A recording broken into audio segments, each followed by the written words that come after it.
আজ এক সপ্তাহ হয়ে গেল আমাকে বাটি দিয়ে যায় না, আমি বাড়িতে পালাইছে, আমাকে বাটিটা কিছু কবে দিয়ে দেবে কে জানে। আমাকে বাটি না নিয়ে বাড়ি যেতে পারতেছি না।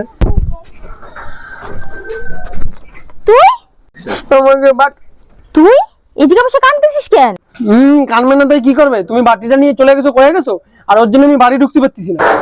হাই ভগবান, তুই এখনো বাড়ি যাস না? এক সপ্তাহ ধরে এনে বসে রইছিস। বাড়ি যাবো কি মুখ নিয়ে? বাটি না নিয়ে গেলে মা দেবে পুরো। তুই একটা বাটির জন্য যা করিস, তোর বাটি নিয়ে কি বিদেশ চলে গেছি নাকি? চল আয় আয়, তোর বাটি দিয়ে দিচ্ছি, চল। চলো চলো দিবা। বড় বাড়ি তালা মারে চলে গেছো। আয় আয়, বস বস বস বস, তোর গলা ফলা শুকাই গেল, একটু জল খা। এনে জল খা।